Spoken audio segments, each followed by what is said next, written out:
Hello, Namaste. Welcome to Andhra Prabha.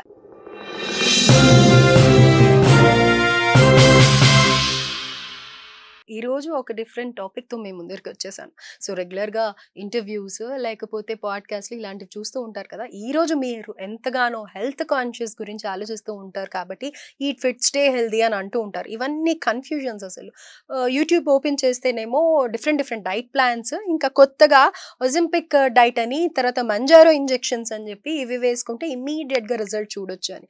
కానీ అసలు ఇవన్నీ ఎంతవరకు వర్క్ చేస్తాయి? ఫర్దర్‌గా ఎలాంటి ఇబ్బందులు ఉండవా అంటే డెఫినెట్‌గా ఏదో ఒక ప్రాబ్లమ్ ఫేస్ చేయాల్సి ఉంటుంది. కానీ ఇవన్నీ అవసరం లేకుండానే ప్రకృతి నుంచే మనకి మనం డైట్ కరెక్ట్‌గా ఫాలో అవుతే గనక హెల్తీగా ఉండొచ్చు, ఫిట్‌గా ఉండొచ్చు అని చెప్తున్నారు మన ప్రకృతి వనం ప్రసాద్ గారు ఈరోజు నాతో ఉన్నారు.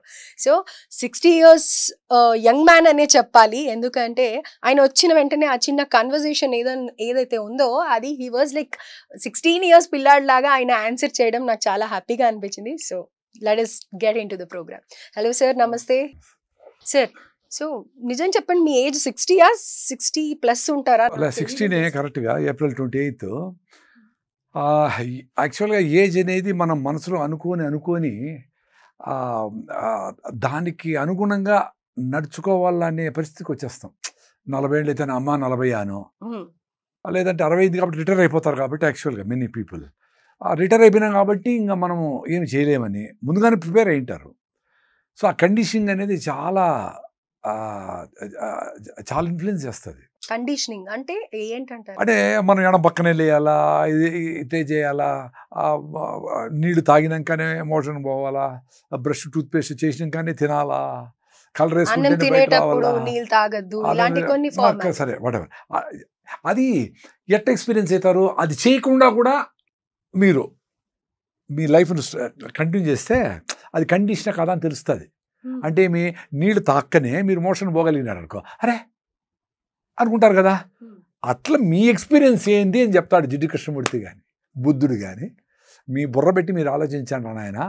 మీరు ఫస్ట్ మీ ఇంట్రొడక్షన్లో ఏం చెప్పినారు, రకరకాలు మ్యాంజో ఇంజక్షన్లు అని.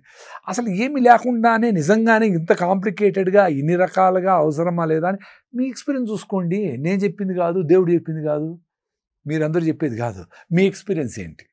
సో మనిషి 4 కాళ్ళ మీద నుంచి 2 కాళ్ళ మీదకి నడిచి మొదలు ఎవల్యూషన్లో హోమో ఎరెక్టస్ హోమోసెపియన్స్ నుంచి మారుతా వచ్చేటప్పటి నుంచి పరిగెత్తా ఉన్నాడు. ముందు కూడా పరిగెత్తేవాడు. సో పరిగెత్తే దాంతో మొత్తము బాడీకి ఎక్సర్సైజ్ కానీ, లంగ్స్కి, హార్ట్కి సర్క్యులేషన్ అన్నీ జరిగిపోతాయి. సో మీరు ఏమేమి అనుకుంటా ఉంటారు యోగాలు, అవి జాయింట్స్లో సర్క్యులేషను, లూబ్రికేషను, D3 విటమిన్, B12 అన్నీ వచ్చేస్తాయి. Very simple. మీరు బాడీ మూవ్ చేస్తూ ఉండాలి రోజంతా వీలైనంత వరకు. లేదు మీరు కూర్చొనే ఉండాలి అనే పరిస్థితుల్లో పొద్దున్నే పోయి కేబీఆర్ కంటే ఉతికేయాలి బాడీని. 1 గంట సేపు, అమ్మా నీకు 20 గంటలు ఇంకా రెస్ట్ ఇవ్వబోతాను, సారీ అని చెప్పి ఉతికేయాలా. కానీ కొన్ని చోట్ల ఎక్కువ నడిచిన ప్రాబ్లమే అని అంటున్నారు, లేకపోతే ఎక్కువ ఎక్సర్సైజ్ చేసిన మోకాళ్ళు అరిగిపోవడం అని అంటున్నారు. మరి ఇవన్నీ ఎలా చెప్తున్నారు? మోకాళ్ళు ఎందుకు అరిగిపోతాయంటే మంచి స్టీలు EN23 ఏదో ఉంటాయి కదా, చాలా హై గ్రేడ్ స్టీలు ర్యాకెట్లు పంపించేవి. ఆ స్టీల్తో చేసిన పార్ట్స్ అరగవు కదా బేసికలీ. సో మీకు నేచరు దేవుడు ఇచ్చిండేది గట్టిగా ఇచ్చినాడు. ఎంత మాట్లాడినా మాకు నోరు అరిగిపోదు, ఎంత పరిగెత్తినా ఎమకలే మరి. సో ఆ ఎమకల దృఢత్వము ఎందుకు లేదు అనేదాన్ని చిన్న క్వశ్చన్. మీరు ఓకే ఎందో టెస్ట్ చేస్తారు, విటమిన్ D3 టెస్ట్ చేస్తారు, బోన్ డెన్సిటీ టెస్ట్ చేస్తారు, ఆస్టియోపోరోసిస్ ఉందా లేదా అని ఏదో స్కానింగ్ చేస్తారు, బోన్ స్కానింగ్ చేస్తారు, తగ్గినాయి అంటారు. తగ్గినప్పుడు వీక్గా ఉండే మెటల్ అరిగిపోదా? దాన్ని వదిలేసి నువ్వేదో మాత్ర వేసి నువ్వేదో ఇంజెక్షన్ వేసి ఎట్లా కుదురుతుంది? నువ్వు ఎండలేకపోవల్ల విటమిన్ D3 ఎండ నుంచి బోన్ మ్యారో తయారు చేసి ఎముకల్ని గట్టిగా పెట్టాలా. విటమిన్ D3 అందరికీ తక్కువ ఉంది. అసలు సన్ లేకపోవడంలే, ఎండ లేకపోతే కూడా సన్ స్క్రీన్ పూసుకొని పోతూ ఉండరు, మళ్ళీ అరిగిపోతాయి అంటాడు. ఎందుకు మెత్తబడిపోయినాయి, మెత్తబడిపోతే అరిగిపోతాయి. Very simple. అయితే మీరు ఇప్పుడు విటమిన్ D3 తక్కువ ఉంది అని అంటే కనుక డెఫినెట్లీ వారానికి ఒకసారి టాబ్లెట్ వేసుకోండి అని చెప్పి D3 టాబ్లెట్ ఇస్తారు. కానీ ఫుడ్ తో మెయిన్ గా ఇలాంటి ప్రాబ్లమ్స్ రాకుండా వెరీ సింపుల్ అండి. మాకు కూడా మేమేమి ఇట్లా ఆరోగ్యంగా పుట్టించాల మమ్మల్ని దేవుడు. మాకు కూడా సమస్యలు వచ్చినాయి. యాసిడిటీ, అల్సరు, సిరింగోమిలియా, న్యూరోసిస్, సెర్కోసిస్, పల్మనరీ ఎంబాలిజము, DVT, లిగమెంటేర్లు అన్నీ ఉన్నాయి.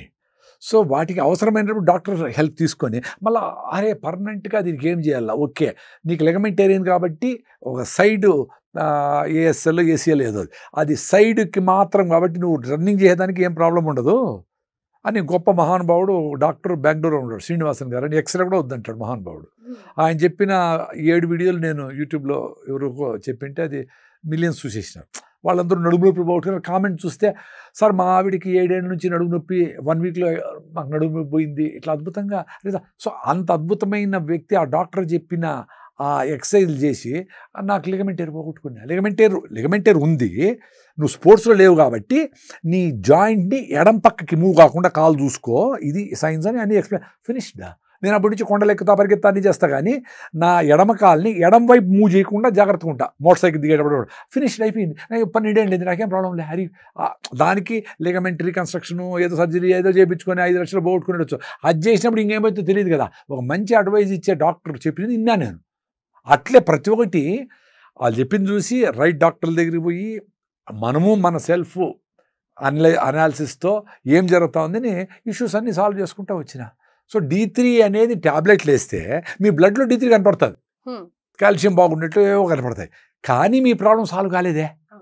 ఎట్లయితుంది? ఇప్పుడు చిన్నప్పటి నుంచి ఎండకే పోకుండా ట్యానింగ్ అయిపోతారని ఇంట్లోనే కూర్చోపెట్టి ఏసీలో పెంచి ఎముకలు మెత్తబడిపోతే 10 ఏళ్ళు 15 ఏళ్ళు 20 ఏళ్ళకి మెత్తబడిపోతాయి పాపం.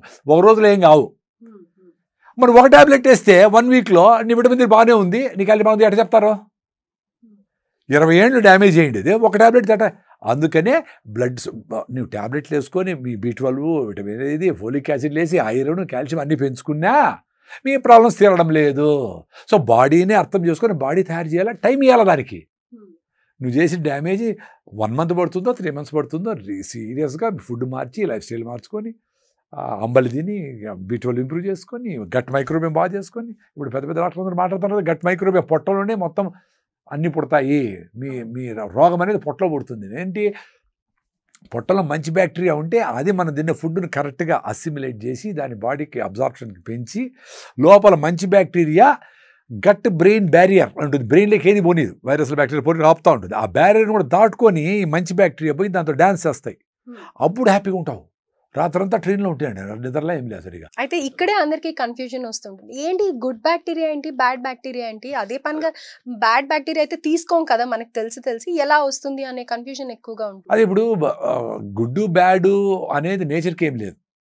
ఇప్పుడు పంటకు నష్టం చేసే చీడ పురుగులు అంటారు, అవి ఏదో బతుకుతా ఉండే పాపం మనం వేసింది. ఎందుకో అడవులన్నీ నాశనం చేసినాము, అవి దేని మీద బతుకుతాయి వాటిని చంపినాము.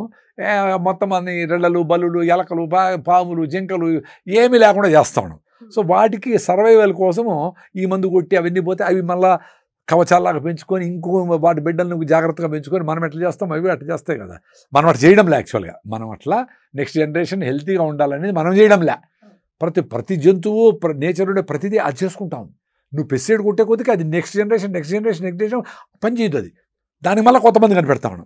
సో అట్లా కంటిన్యూగా ఈ ప్రాసెస్లో ఆ చేంజెస్కి తట్టుకొని మనిషి డెవలప్ కావడంలే.